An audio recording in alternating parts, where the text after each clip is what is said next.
LiSTNR production. A warning. This episode contains graphic descriptions of gun violence and violence against women and children.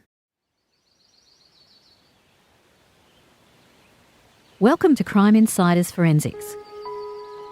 For those joining us for the first time, my name's Kathryn Fox. I'm a former GP, crime author and screenwriter. I'm enthralled by forensics and have spent thousands of hours researching for books and screenplays. So I thought, why not turn my research into a podcast? Every week, you'll be joining me in discovering how forensic science is helping solve high-profile crimes in Australia and around the world.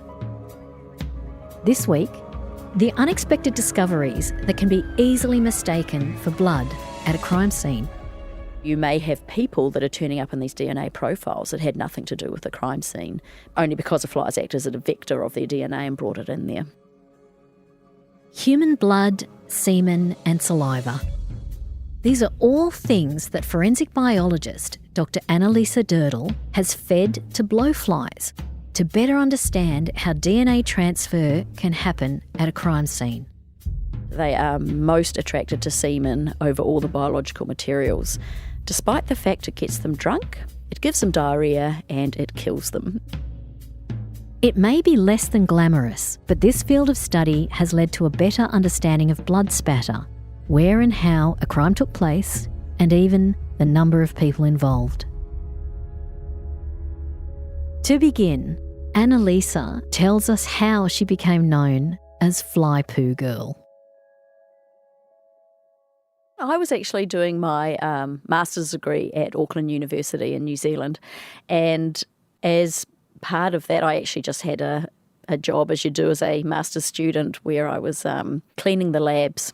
So these were the labs that evidence from crime scenes were examined in, and it was a great job. You got to wash floors, clean blood off stepping plates, all that delightful thing. Very glamorous. Yeah, it's very CSI. So basically, I would go in there in the morning and you'd see the odd dead insect around, and it just got me thinking, is it possible for flies or insects to actually transfer DNA between surfaces themselves? And the more I kind of explored that area, there had been some work in Germany about fly poo, and they had kind of identified that if you have a lot of fly poo at a crime scene, it looks very similar to the sort of bloodstain patterns that you will get from something like blunt force trauma, or even something where there's higher force involved, like a gunshot. So this raises the question, if somebody doesn't have that training to be able to distinguish between fly poo or, kind of the genuine biological material, is it possible that if they were to swab that, thinking it was potentially the blood of an offender, could you get their DNA profile or the person's DNA profile from that and potentially either identify an offender, or, of course, that can potentially lead to a miscarriage of justice if it contained the DNA of somebody completely unrelated to the crime that had taken place? Having not seen what I could recognise as a whole lot of fly poo in my life on Earth so far, to mistake it, are we talking one or two small little deposits that can be mistaken for blood spatter or dried blood, or at a scene in which bodies are decomposing, are the number of flies that voluminous that you will actually get a fair bit of deposits on walls or on floors or wherever? Yeah, so it really will depend on the circumstances, how many flies have access to the scene and things like that. But there are cases where, the apartment's been closed, and the flies have entered in potentially through the crack under the door, and there has been sufficient fly poo or fly markings on the walls and things like that, that the people have walked in and actually immediately thought, what's been happening in all the rooms of this house. But what can also be interesting is if you've got a bloodletting scene, what the analyst or the crime scene investigators might be looking for is that blood stain that's an anomaly. So it's not one that doesn't fit in with the pattern with the blood from is likely to have come from the victim. And it's not unusual for people who have broken into houses or used knives in an attack to actually cut themselves. So there might be a drop of their blood somewhere else. So it's not part of a large pattern, but they may have the odd drop of their own blood around. And that could be the anomaly that investigators are looking for and may want to actually sample for DNA as well. So it can be fly poo en masse, or it can be 1 or 2 drops, depending on what the context is and what is of interest. So the crime scene people are looking for pattern recognition, but also anything that falls outside that pattern. Yeah, you could say that, because a lot of what the bloodstain pattern analysts are looking for is not only the pattern to reconstruct what might have happened, but what are some really good target drops that we can use to actually maybe inform us as to who else might have bled at the scene or who has actually formed that drop. So what can fly excrement, poo, actually tell you? What do they reveal? I mean, we think in human excrement there's possibly DNA cells from skin that sloughs during the gut. What is I don't have no idea what the digestive process of a fly is.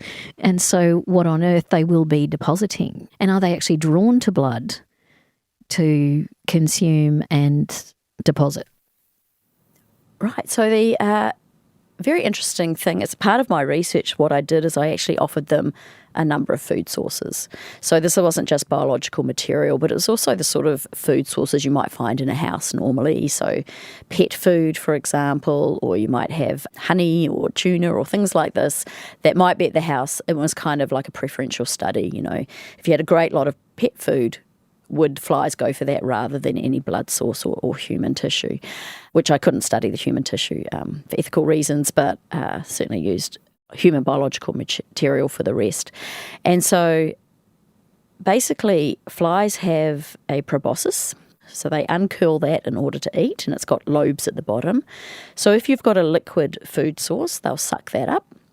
But if you've got a dried food source or semi-dried food source, they've actually got these little teeth at the end of the lobes at the end of their proboscis, and they can kind of scrape at things in order to eat it. They'll take that into their crop. They will then actually regurgitate that. So you do have fly vomit on surfaces, but the flies tend to eat that again. They'll eat that up. It's not 100% clear why they do it, but it's believed that they might leave it out there to kind of evaporate off the water. It concentrates it more and it gives time for the enzymes to kind of break down the food, and so they can digest it better. So that's kind of their process, and then it will go through their gut and get excreted out the other end. In some cases, it can really be well digested inside the digestive system. In other cases, it might pass through almost intact.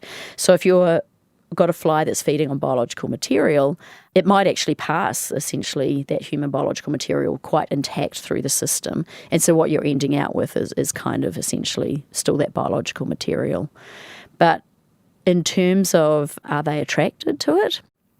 Interestingly, yes, they are. They are attracted to it, and predominantly it's as a protein source, which female flies need to kickstart their reproductive system. But fun fact, they are most attracted to semen over all the biological materials, despite the fact it gets them drunk, it gives them diarrhoea, and it kills them. That is an awful lot to unpack. And given that a forensic biologist is not necessarily a behavioural expert in flies, how do you know that a fly is drunk in the first place? I use the term drunk, and it might not be the correct technical term, but as part of my research, I recorded hours and hours, about 140 hours of footage of flies eating, pooing, vomiting, in order to see that kind of behaviour. And with the semen, what I noticed with flies is they basically staggered around. They couldn't walk properly, probably a bit like some people at 2 a.m. on a Saturday night in Melbourne. And it partially paralysed them too. So if you can imagine when you get a fly sometimes it's cleaning its forelegs, you'll see that it's kind of lifted those up and are running them together. I had this one particular fly that every time it tried to do that, it fell over. And in the end, it just sat down on its bum in order to be able to do that. So I use the term drunk, but it's really just it's losing its motor responses and things like that as well. But it'll go straight back for the semen. I call it the crack cocaine of the fly world. If they're then regurgitating and then diarrhea processing, you assume it's not going to be very processed if they've got diarrhea, it's going straight through them. Well, yeah, it's not in all cases, but in some cases it'll be they blow a bubble out their bum rather than doing a nice poo. But it's not in all cases, but there's obviously something going on digestively as well. What is that going to help you with at a crime scene, knowing that and having discovered those facts? I think the interesting thing is that we really associate flies with decomposing bodies or with blood, and there's no end of literature that shows that flies are primarily through their olfactory senses are attracted to the smells of a decomposing body and things like that as well. But this kind of extends out what we know about what flies can be attracted to, and particularly at a crime scene, and the fact that we can get the human biological material. Like I say, you could use this as a target for a source of DNA as an offender. Flies move around at a crime scene, so they may carry the DNA's offender to another room where they deposit it there, and the offender is only cleaning up in the room in which they were actually committing the crime. So you've got that potential. The other issue is that it could throw a spanner in the works. So I know you've had previous guests that have talked about the sensitivity of DNA techniques and the amount that we can detect now that we might not have done previously. And so if you have these sort of fly artefacts that contain human biological material just on surfaces normally, and certainly in the instances of when you feed them semen or saliva, sometimes that fly poo can be completely clear. So you might not see it or you might not notice it. You have the potential for collecting these other sources of DNA, and semen in particular is a very rich source of DNA. And so you may have people that are turning up in these DNA profiles that had nothing to do with the crime scene, but their DNA has been inadvertently collected from the crime scene, and only because the flies act as a vector of their DNA and brought it in there. Like pets, we've talked about pets in the past too, doing that, transferring DNA from someone whose hairs on them or who've rubbed their tummy or whatever, and they've come through and altered the DNA profile at a crime scene. Yes. And I think what I found really interesting from my research is I actually had flies deposit their poo, and I actually didn't test that poo for over 2 years, and we were still getting full human DNA profiles from that fly poo that had been just sitting at room temperature for 2 years. So not in a fridge, not in a freezer. I had it in an envelope in a drawer in a lab at room temperature, and you were still able to get, not in all cases, but certainly in most cases where it was semen and a large number of cases where it was blood stains, you were still able to get those full human DNA profiles. And this was conducted well. We've developed the sensitivities, and it's become increasingly sensitive even since then. 2 years later, obviously it's not been exposed to weather and other flies breeding and consuming and regurgitating. Do you have any idea how many cycles that can go through before their DNA becomes undetectable? Is there any idea? So I just want to clarify kind of your question. So you're asking that if a fly was to deposit poo, are the flies coming along, eating that, and then depositing it and that? No, I think that's a really interesting thought. However, from the research I did and watching all those hours of videos, make a really good reality TV show, they will vomit and then they will basically eat their own vomit again. It's part of their almost a digestive process. And while they will, on occasions, indulge in eating another fly's poo, it doesn't actually happen very often. So basically flies will go to their food source to get that protein, get carbohydrates or whatever they need.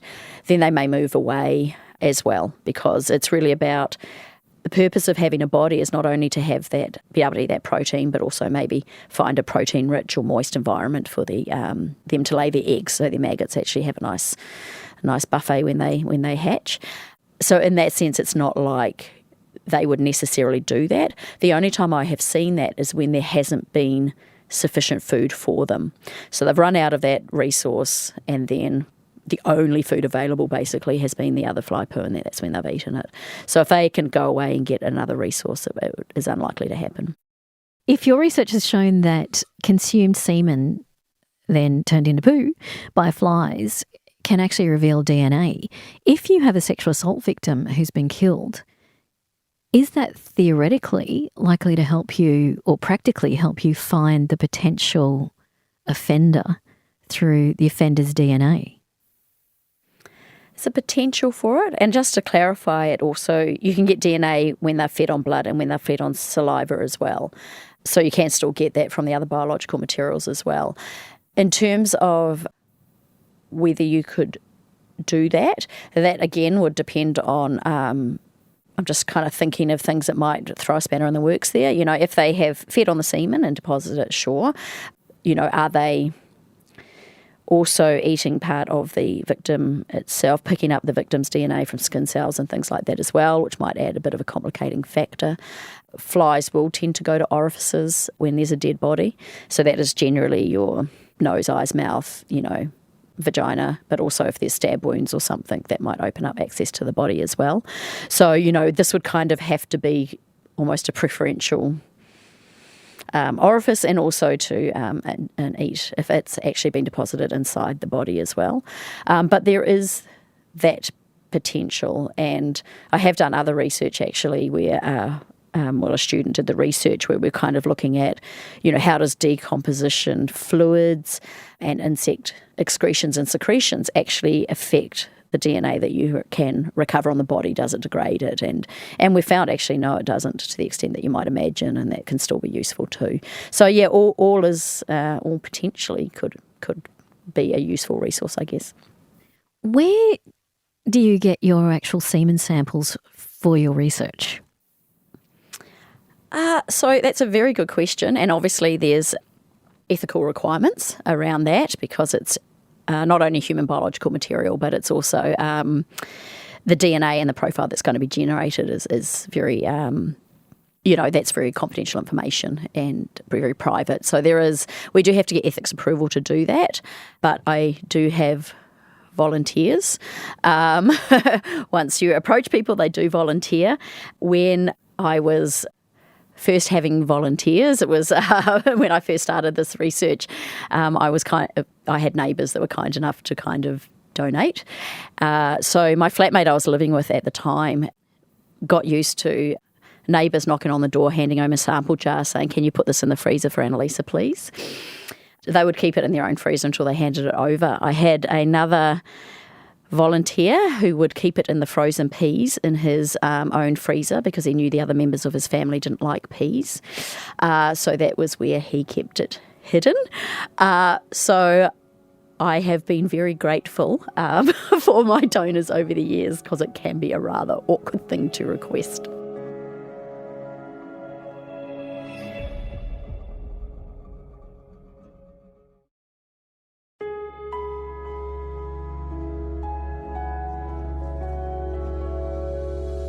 How has this work been used in reality, in actual cases?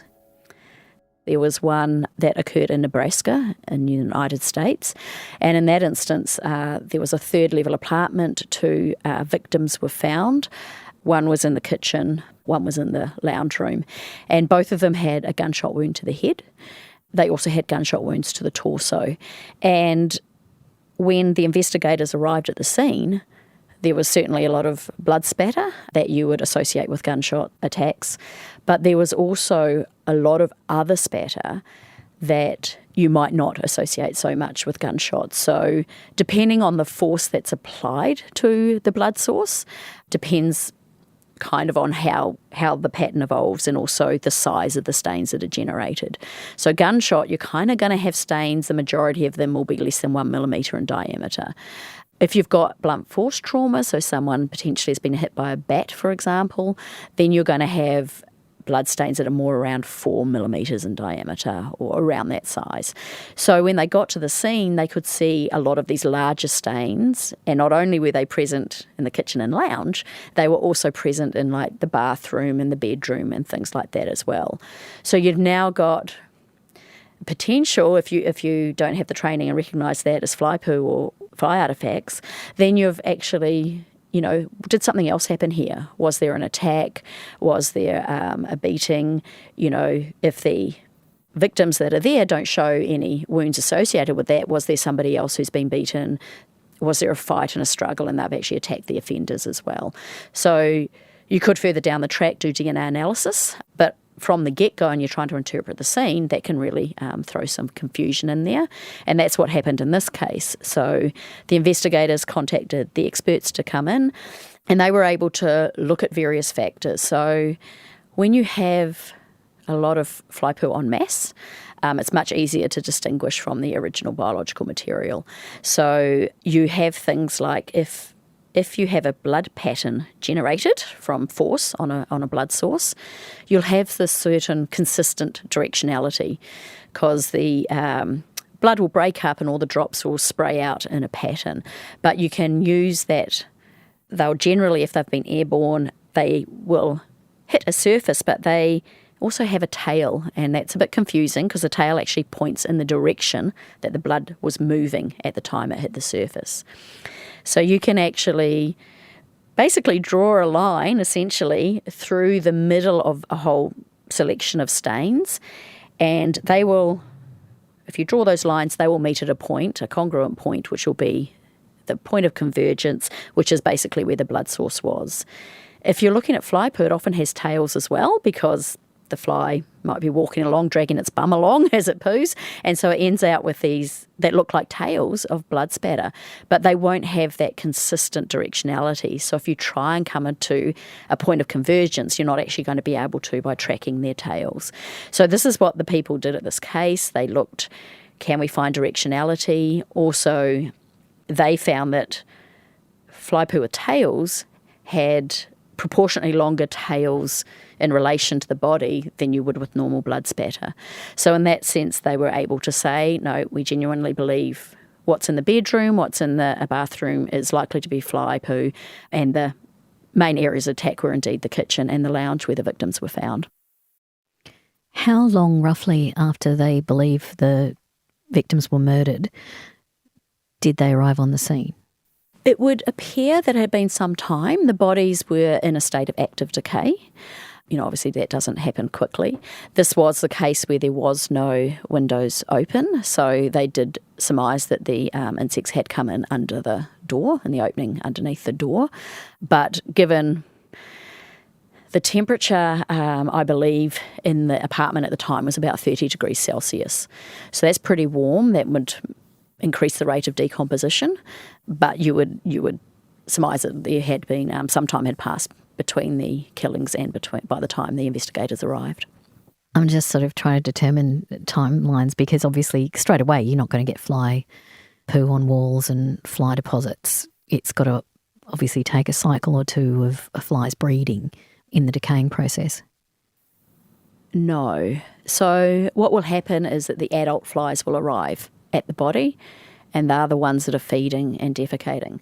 So that can happen pretty quickly, and they may defecate within an hour or so of actually having fed on food, if not quicker. And so in that sense, that it's not taking long for that to happen. And even when I've been doing this videoing of fly poo, it's you're starting to get fly poo covering the container relatively quickly and in high numbers.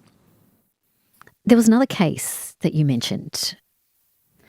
Yes, this was a case that was actually occurred in Germany, and in this instance, a mother and child were killed in their home, and they were actually able to determine that they had been killed 6 hours prior to being found. And I believe that would have been because there was another child in the house who was upstairs and unhurt. I think had been asleep at the time of the attack. And this was a very different, there was a different reason very much for them requesting the scientist in this case. And basically the woman and child had both been found in the lounge room, and there was, bloodstain pattern aligned. They were stabbed, that aligned with that. And there was also a lamp that hung from the ceiling, and it was approximately halfway between the two bodies that were located, and it was about 1.8 metres from the ground level. And there were some small stains found on this lampshade around the full circumference of the lampshade. One of the reasons that they wanted someone to determine if this was actually a fly artefacts or not is they had the identity of the killer, and the defence wanted to be able to say, look, my client was out of his mind at the time of the attack, and the way they wanted to prove that is they wanted to show that really brute force had been used in the killing of the child. And the pathologist had indicated that the knife had wedged at some point in one of the vertebrae of the child. And so the question was, were these stains fly poo, or were they small drops that had been flung off from the knife as the offender had jerked it out to remove it from the bone? Now, I think this is a really good demonstration of how it can be really difficult to tell when you only have kind of single drops and not, drops or fly poo, only one or two or few rather than en masse. And these ones didn't have tails, they were circular, and that's also what can occur with general bloodstain patterns. In this instant, because they were so similar between what you would actually see for a bloodstain and what you'd actually also see with fly artefacts, they weren't really able to determine categorically by the morphology which they were. So what the scientists did, they used a bit of context, and they said it's winter. In this instance, the window had been open, and it was a clean environment. So they didn't note any rotting organic material, rubbish, food rubbish, pet food, anything like that. And they thought that it was unlikely that flies would have entered that house and actually deposited artefacts under those conditions. And there is the belief that you will find fly poo generally in warm areas where there's light, generally in higher up areas. I did do some research. We had access to a small house, just covered all the walls with butcher paper, sealed up all cracks with masking tape because those buggers will get anywhere, and had a pool of blood and released, hundreds of flies, and left them for a few days and came back and actually saw where the artefacts were in the house under different conditions. So in one instance, we had the blood and also water in a nice, well-lit room, and the rest of the house wasn't, all the windows were covered, and so you didn't have that sort of light. And they just stayed there, and their artefacts were found where you kind of would anticipate. It was around the food source, it was, on and around the window and on the ceiling, particularly in the corners. But when you start to change the conditions a bit, so if you've got a food source at one end, but there's light at the other end of the house and not in the room where the food source is, there'll be a lot of artefacts around the food source, and then there'll be a lot of artefacts at the other end of the house around the window, because they've gone for that. They've had their meal, and now they've gone for some warmth and some light. And these ones were conducted where it was a warm environment. You're looking at about 30 degrees outside. When we repeated that one where it was a cold environment and the food was in a dark room, but there was light at the other end of the house, the flies really tried to get down to that light, but they're very lethargic. Blowflies are very temperature dependent. Certain species will be active in certain temperatures, and this was obviously at the very low range for this particular species. So they're trying their best to get down the other end. Not many of them get down there. There's way fewer artefacts, and also most of them are lower down and not on the windows and things. So it really, again, is environment and context dependent on where you might actually find the artefacts. Is there anything that can actually help differentiate fly deposits from blood? It's actually very interesting, yeah. So basically the tests that you do, you have two types. The first one's presumptive. So that's that quick and easy kind of test that will have, false positives, but it tends to rule out something that won't be that biological material of interest. And then you can go on and for the stains for which they are positive, you can go on and do further testing, which is more specific to humans, and very much they are just immunoassays. So everybody knows a COVID rat. I'm sure everyone's taken one of those. They're also available to test for forensic biological materials. Those are specific ones for human blood, human semen, human saliva. So they do have the odd false positive, and particularly with higher primates and animals like that. And more research is finding kind of some more false positives, but that's kind of the process that we go through. So I did research with a large number of presumptive and then these other, I refer them as secondary, but also can be referred to as confirmatory tests. And it was interesting because it really depended on how old the fly poo was. So I tested some that were 3 days old, the fly poo, and basically it was possible for these tests to, particularly the immunoassays, rats for lack of a better term, they could actually distinguish between the two. So fly poo wouldn't give a positive result with those. But if you're looking at a 2-week-old fly poo, then interestingly, they weren't actually able to always make that distinction. And so you were sometimes getting positive results with those immunoassay tests when the fly poo was older. So I think this area is probably very nuanced and not really clear-cut about what you can and cannot do to distinguish them. So when you do your studies, like inside that house where you've put paper on windows and things, what's your toolkit when you go and check the house? What do you take with you? Not fly spray. First thing I do, I go in there and I open the windows and go, get out of here. Because sometimes I had, hundreds of flies and it's just revolting. What are you wearing when you go and do it too? What are you wearing to protect yourself? Well, less so protecting myself in this instance because or certainly in this instance, I wasn't interested in necessarily testing for DNA. So I didn't have to wear any personal protective equipment that you would necessarily see at a crime scene, for example. The only weapons I had was my hands to shoo them away. But yeah, you'll open a window and they'll get out there pretty quickly.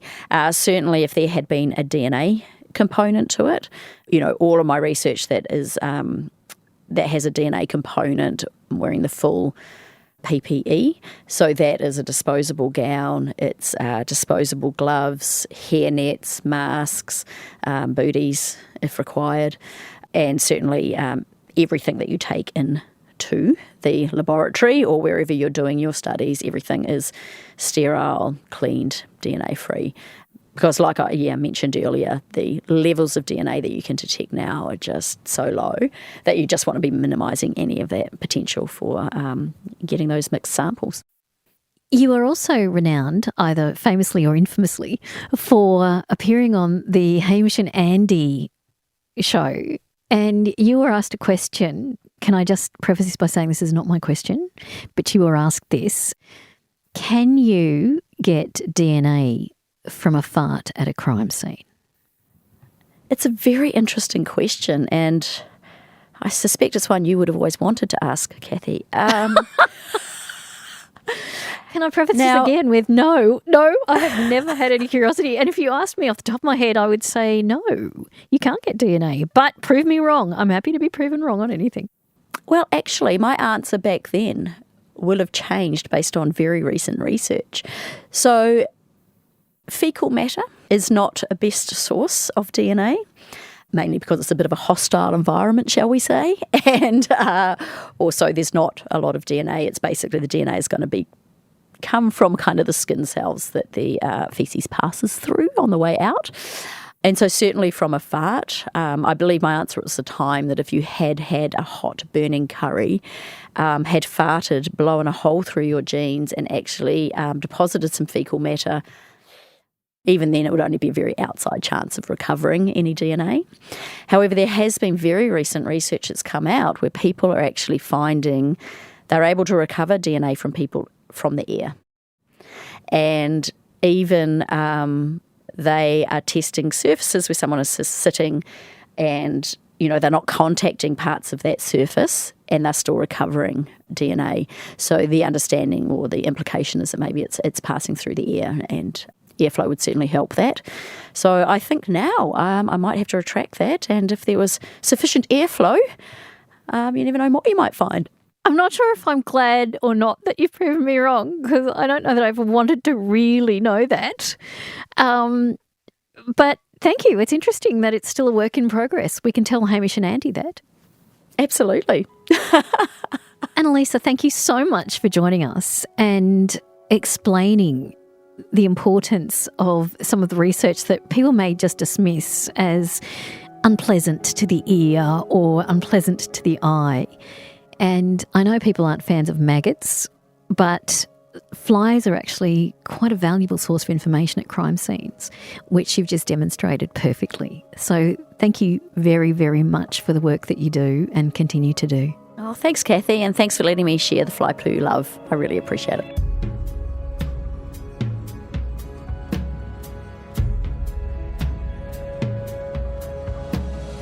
Crime Insiders Forensics is a LiSTNR original production. It's hosted by me, Kathryn Fox, and is produced by Ed Gooden. Sound design and imaging is by Link Kelly.